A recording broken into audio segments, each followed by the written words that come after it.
مہربانی.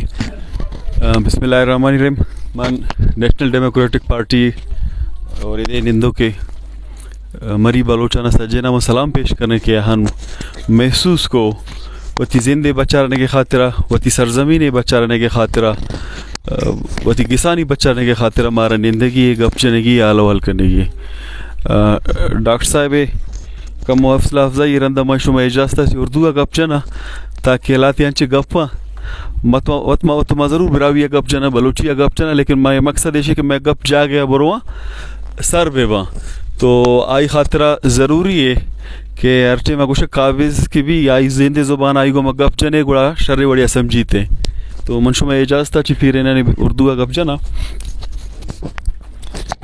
میں نے ایک جگہ پڑھا تھا کہ نیلسن منڈیلا افریقہ کا وہ لیڈر بھی تھا بلکہ انسانیت کے حوالے سے سب اس کو اپنا لیڈر مانتے ہیں. بنیادی طور پہ وہ ایک سردار کا بیٹا تھا اور سردار تھا اپنے علاقے میں. جیسے ہمارے یہاں ٹرائبل قبائلی معاشرہ ہے, ہمارے سردار ہوتے ہیں, نواب ہوتے ہیں, تو وہ افریقہ میں بھی ایک قبیلے کا سربراہ تھا, سردار کا بیٹا تھا. آہستہ آہستہ وہ تعلیم کی طرف بھی چلا گیا. اس نے کہا کہ میرے ماں باپ نے, میرے والدین نے مجھے جو نام دیا تھا, جیسے ہم اپنے ہیروز کے نام رکھتے ہیں, بالاچ خان, اکبر خان, چنگیز خان, اس طرح کے ہمارے جتنے بھی نام ہیں ان کے بھی اس طرح کے نام تھے. تو کہتے بڑے پیار سے, محبت سے, تحقیق کے بعد میرے والدین نے مجھے یہ نام رکھا مجھ پر. میں چونکہ سردار کا بیٹا تھا تو انہوں نے کیا کیا, ہماری کچھ زمینیں قبضہ کر دی, لیکن زمینوں کے قبضے کے بعد مجھے اپنے اسکول میں داخل کروایا. جو وہاں پہ سفید فام تھے جنہوں نے افریقہ کو قبضہ کیا تھا, اپنے اسکول میں مجھے داخلہ دیا اور آپ کو پڑھائیں گے, ٹھیک ہے. کہتے پہلا سبق جو ٹیچر نے مجھے, استاد نے پڑھایا, انہوں نے کہا, جیسے ہمارے یہاں اکثر یہ کوئی ناراض نہ ہو تبلیغ کے نام پر آتے ہیں, کہتے ہیں جی یہ نام جو ہے آپ نے رکھا ہے اس سے آپ دوزخ میں جا سکتے ہو, یہ پتہ نہیں کس نے آپ کو نام دیا ہے, ہمارے ہیروز کے نام ہوتے ہیں, اس کو آپ تبدیل کریں, اس نام کو بدلیں. تو اس کو بھی یہی کہا گیا کہ یہ جو نام آپ کو دیا ہے یہ کس نے نام دیا ہے آپ کو, یہ کسی جاہل نے آپ کا نام رکھا ہے, اس کو ہم تبدیل کرتے ہیں. کہتے ہیں میں نے کہا ٹھیک ہے جی ہو سکتا ہے. میں نے اپنا نام تبدیل کروایا ان کے کہنے پر, مجھے دوسرا نام ملا. جب میں میٹرک میں آیا تو ایک شہر سے دوسرے شہر مجھے لے کے گئے. اسکالرشپ انہوں نے مجھے دیا تھا کہ جی ہم آپ کو پڑھائیں گے, ٹھیک ہے پڑھائیں. دوسرے شہر مجھے لے کے گئے تو جو دوسرا نام انہوں نے خود مجھے دیا تھا, ان کے اس شہر میں اس کالج میں جب میں پہنچا انہوں نے کہا یہ جاہلانہ نام آپ کو کس نے دیا ہے, ہم آپ کا یہ نام بھی تبدیل کریں گے, آپ کو ایک اور نام دیں گے, اچھا سا نام دیں گے, تاکہ ہمارے یہاں آپ اٹھو گے بیٹھو گے تو سب کو یہ لگے گا آپ سویلائزڈ ہو, آپ تہذیب یافتہ ہو. وہ جو نام تھا وہ جاہلانہ نام تھا. کہتا میں نے دل میں کہا جو ماں باپ نے نام دیا تھا وہ تو کچھ اور تھا, یہ جو دوسرا نام ہے آپ کے لوگوں نے مجھے دیا ہے. میں نے وہ بات ان کو نہیں کہا, انہوں نے تیسرا نام دیا, میں نے کہا جی ٹھیک ہے میں نے پڑھنا ہے. خیر وہ آخر میں وکیل بن گیا. وہ اسپورٹس مین تھا, لیکن یہ رویے کہ جی آپ کے جو دستار ہیں, آپ کی جو پگڑی ہے, آپ کے جو کپڑے ہیں, ان سے جاہلانہ رنگ آتا ہے, ہم آپ کے کپڑے بھی تبدیل کریں گے, ہم آپ کو اپنے طریقے کے کپڑے دیں گے. کہتے ٹھیک ہے. وہ یہ کر رہے تھے لیکن مجھے محسوس ہو رہا تھا کہ میں کہیں نہ کہیں غلام ہوں. حالانکہ وہ اسپورٹس مین تھا, وہ باکسر تھا, اس کا سیاست سے دور کا واسطہ نہیں تھا. پھر کہا کہ جس طرح کا آپ لوگ کھانا کھاتے ہو اپنے گھروں میں اور جس انداز سے کھانا کھاتے ہو وہ کھانا بھی ہے, وہ بھی جاہلانہ ایک طریقہ کار ہے. ہم آپ کو سکھائیں گے کہ تہذیب یافتہ لوگ, ہم کہتے ہیں ہماری روایت ہے تو ہماری تہذیب بھی ہے, ہماری تاریخ بھی ہے. کہتے ہیں انہوں نے مجھے کہا نہیں اس کو بھی بدلو, یعنی ہماری طرح بنو. ہماری طرح بننے کا مطلب یہ ہے کہ آپ کی شناخت کو ہم ختم کریں گے, آپ سے یہ شعور چھین لیں گے کہ کہان ہو, نیو کہان ہو یا بلوچستان ہو, آپ یہ نام نہ لو کہ میرا ہے. ہم گوادر میں کسی کے بھی نام پہ ایئرپورٹ بنائیں, آپ کو یہ حق نہیں ہے پوچھنے کا کہ یہ فیروز خان نون کون ہے, میری سرزمین سے, میرے قوم سے اس کا کیا تعلق ہے, یہ نوروز خان کے نام پہ کیوں نہیں ہو سکتا, بالاچ گوریج کے نام پر کیوں نہیں ہو سکتا. وہ پہلا بار یہی کرتا ہے. ایک تو آپ کو مصروف رکھتا ہے روزانہ کہ آپ احتجاج کریں, پانی نہیں ہے احتجاج کریں, بجلی نہیں ہے آپ احتجاج کریں, اسکول نہیں ہے آپ احتجاج کریں, روڈوں پر آئیں. یعنی ایک تو وہ ہے کہ قومی بنیاد پر, شعوری بنیاد پر ایک تحریک چلانا, دوسرا یہ کہ روزانہ کی بنیاد پر اس طرح کے معاملات احتجاج کرانا, وہ کہ جی اس طرح آپ چلیں, آپ کو میں ڈائیورٹ کرتا ہوں. اس میں وہ خوشی محسوس کرتا ہے کہ میں آپ کو مصروف رکھوں.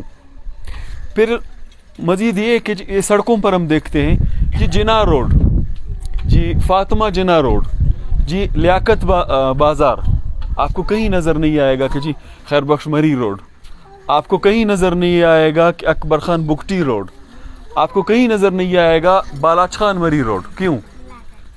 وہ اس لیے کہ جی ان کے کہیں شعور میں یہ بات نہ آئے. کل کو آج ایک اگر کہیں پہ ہم سڑک, جی نیو کہان ہے, جی نواب صاحب یہاں پہ دفن ہے, کل کو یہ بچہ پوچھ سکتا ہے کہ یہ کون ہے, یہ لوگ آتے ہیں اس کو عزت دیتے ہیں, احترام دیتے ہیں. کیوں زندہ بہت سے لوگوں کو عزت احترام نہیں دیتے؟ جو خود دفن ہے, جو خود کچھ نہیں کر سکتا, اس کا کیوں لوگ آ کے عزت احترام کرتے ہیں؟ کل کو یہ بھی پوچھ سکتے ہیں کہ جی یہ لیاقت بازار یہ کون ہے, لیاقت کون ہے, یا آپ اس کا نام شہید اکبر خان روڈ رکھیں تو یہ ہمارا بچہ کل کو پوچھ سکتا ہے کہ اکبر خان بگٹی کون تھا, کیا کیا اس نے کہ آپ لوگوں نے یہ روڈ جو ہے اس کے نام پہ کیا ہے, یہ اسکول اس کے نام پہ کیا ہے. یا یہ بھی پوچھ سکتا ہے کہ جی نیو کہان جو ہے یہ کیا ہے, اس کی بیک گراؤنڈ کیا ہے, کیا یہ نام کیوں پڑا. یہاں میں نے تو کہان کے نام سے ایک علاقہ سنا ہے, وہ کولو میں کہیں اور ہے. یہ نیو کہان کہاں سے آ گیا, اور یہ مری بلوچ یہاں پہ کہاں سے آ گئے؟ دشمن بھی پوچھ سکتا ہے, دوست بھی پوچھ سکتا ہے, آنے والا نسل بھی پوچھ سکتا ہے. تو اس کو یہ چیزیں پسند نہیں ہوتی کہ یہاں پہ رہیں, یہاں پہ یہ آباد ہوں, یہاں پہ یہ شعور پھیلائیں. یہ میرے بڑے بزرگ بیٹھے ہیں, ان کو یقیناً اچھی طرح سے پتہ ہے جب 92 میں یہاں پہ ہمارے مری بلوچ افغانستان سے واپس آئے, سرکار یہ چاہتا تھا کہ یہ مری آباد میں رہیں. انہوں نے کہا شروع میں کہ وہاں پہ آپ جا کے رہیں. مقصد یہ تھا, سیاسی لوگ ہیں یہ, ان کے پاس شعور ہے, یہ جد و جہد کرنا جانتے ہیں, اپنا حقوق مانگنا جانتے ہیں, لڑنا جانتے ہیں سیاسی طور پہ. وہاں پہ میں ان کو رکھوں گا, میری دسترس میں ہوں گے, میں ہر حساب سے ان پر کنٹرول رکھوں گا. تو نواب صاحب کے پاس یقیناً ایک شعور تھا, جس کے پاس پورے بلوچ قوم کے حوالے سے ایک فکر ہو, ایک خیال ہو. تو انہوں نے کہا نہیں, یہاں پہ ہمیں قید کرنا چاہتے ہیں, یہاں پہ ہمیں ایک باؤنڈری وال میں رکھنا چاہتے ہیں. بلوچ کا مزاج ہے ویسے بھی کہ نہیں میں چلتن کے پاس رہوں گا. پہلے دن سے ان کو یہ چیز پسند نہیں تھا کہ یہاں پہ آئے رہیں. ان کا مقصد تھا مری بلوچوں کو وہاں پہ قید کرنا. یقیناً اس کو یہ ڈر ہے, بلوچ میں نسل قوم, ایک قوم کی حیثیت سے جو اپنا سیاسی جد و جہد کر رہا ہے, اس جد و جہد میں مری بلوچ نے ہمیشہ ہر اول دستے کا کردار ادا کیا ہے, چاہے 47 کے بعد ہو, چاہے پارٹیشن سے پہلے ہو, چاہے انگریز کے دور میں ہو. تاریخ ہے, تاریخ خود ہمارے اور آپ کے سامنے کھلی کتاب ہے. تو اس کو یہ چیزیں پسند نہیں ہے. مجھے ساتھیوں نے کہا کہ جی ایک یہ نیو کہان والا مسئلہ ہے, اس کے لیگل پہلوز پہ بات کرنی ہے, اور دوسرا یہ کہ مسنگ پرسنز پہ, اور اسپیشلی کچھ دنوں سے یہاں سے مری بلوچوں کے زیادہ تعداد میں اٹھایا جا رہا ہے اور مسنگ کیا جا رہا ہے. جیسے جیسے ظاہر ہے آپ کی یہ جد و جہد آگے جائے گی, جیسے جیسے آپ کی یہ تحریک آگے جائے گی, وہ ہر طرح سے اپنا وحشی پن آپ لوگوں کو دکھائے گا, ہمارے اور آپ کے سامنے لے کر آئے گا. وہ لوگوں کو مسنگ کرنے کی صورت میں, ڈرانے کی صورت میں, دھمکانے کی صورت میں. پانی, بجلی, گیس وہ تو خیر ہے ہی نہیں, اگر ہوتا تو وہ اس کو بھی بند کرتا. وہ انسان تو ہمیں وہ ویسے ہی نہیں سمجھتا. آئینی اور قانونی جو باتیں ہیں میں ان کو نہیں دہراؤں گا, آفتاب بلوچ نے ان کو اچھے سے رکھا ہمارے اور آپ کے سامنے. لیکن جو ہمارے سیکرٹری صاحب ہیں انہوں نے بات ٹھیک کی کہ وہ ہمیں انسان کتنا سمجھتے ہیں. ان کا آئین, ان کا قانون, ان کا عدلیہ ہمارے اور آپ کے لیے کتنا ہے. ہم کسی خانے میں بحیثیت بلوچ کے نہیں آتے. جتنے بھی فنڈامنٹل رائٹس ہیں, آرٹیکل 10 کی بات ہوئی, آرٹیکل 9 سیف گارڈ کی بات ہوئی, اسمبلی کی بات ہوئی, 25 کی بات ہوئی, 25A جینڈر ڈسکریمنیشن, جتنے بھی ہیں وہ ہم پر اور آپ پر لاگو نہیں ہوتے. لیکن میں پھر بھی کہوں گا کہ جتنے بھی ہمارے لوگ مسنگ ہوئے ہیں یا مسنگ ہوتے ہیں, آپ نے لازماً اس کے لیے درخواست کی صورت میں, زبانی نہیں, درخواست لکھ کے, میں نے بلکہ NDP کے ساتھیوں کو کہا کہ ایک دن اس پر ایک لیکچر پروگرام رکھتے ہیں. آفتاب بھی وکیل ہے, میں بھی ہوں جتنا میری سمجھ میں ہے, شازیب بھی ہے. یا تو یہ کہ آپ لوگ اس طرح کا پروگرام رکھیں, ہم آ کے وہاں پہ پریزنٹیشن دیں گے. دوسرا طریقہ یہ ہے کہ ہم ساتھیوں کو بتا دیں, ڈاکٹر بھی ہو گیا, وہ پھر آ کے آپ لوگوں سے ملے, جتنے بھی باقی بلوچ ہیں ان کو سمجھا دے کہ لازماً ہم نے FIR کرانا ہے, کوئی مانے یا نہ مانے. درخواست کی صورت میں اپنی درخواست دینی ہے, FIR کروانا ہے, اور جو درخواست دیتے ہیں اس کی ایک کاپی اپنے پاس رکھنی ہے. پچھلے ہفتے مسنگ پرسنس کے حوالے سے پورا ایک ہفتہ منایا جا رہا تھا, Mohajir missing persons, Baloch missing persons, Sindhi missing persons. وہاں پہ بلوچستان کی طرف سے مجھے نمائندگی کا انہوں نے موقع دیا کہ جی بلوچ مسنگ پرسنس کے حوالے سے یا بلوچوں کے جو مسئلے ہیں, خاص کر مسنگ پرسنس کے حوالے سے جو رائٹس ہیں, آپ نمائندگی کریں اور آئیں اور اپنا بیانیہ وہاں پہ بتائیں. مجھے ایک چیز وہاں پہ دیکھ کر حیرانی ہوئی, یہ سوال مجھ سمیت میں اپنے وکیلوں کے سامنے بھی رکھتا ہوں اور پولیٹیکل پارٹیز کے سامنے بھی رکھتا ہوں. جو بھی ان کا آدمی آتا تھا ان کی FIR سب کی ہوتی تھی, جتنے بھی ان کے مسنگ پرسنز ہیں, اور کہیں پہ بھی نامعلوم نہیں لکھا تھا. ہمارا جو بھی FIR ہے, جو بھی کیس ہے, اس میں نامعلوم لکھا جاتا ہے. کیوں نامعلوم لکھتے ہیں؟ آپ کیوں نہیں کہتے کہ اس کو کس نے اٹھایا ہے؟ آپ کیوں اپنا کیس خراب کرتے ہیں؟ آج تک کہتے ہیں جی نامعلوم. وہ بتاتے تھے کہ فلانا آدمی اس کو رینجرز نے اٹھایا ہے, فلانا نام ہے, فلانا باپ کا نام ہے, یہ پتہ ہے, فلانا جگہ سے اٹھایا گیا ہے, اس کو FC نے اٹھایا ہے. میری نظر میں ہم اس کو جب نامعلوم کرتے ہیں تو پہلے ہی سطح پر اپنا کیس کمزور کرتے ہیں.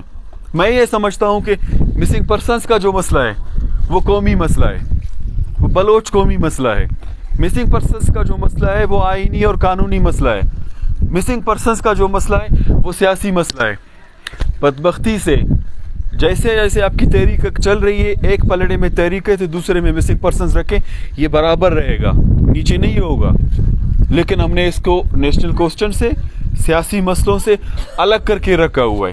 کیا کہتے ہیں جی اس کا تو کوئی گناہ نہیں ہے, اگر کوئی اس کا گناہ ہے تو عدالت کے سامنے پیش کر دیں, اور کیس جو ہے وہ نامعلوم کے خلاف ہے. بھائی کیوں؟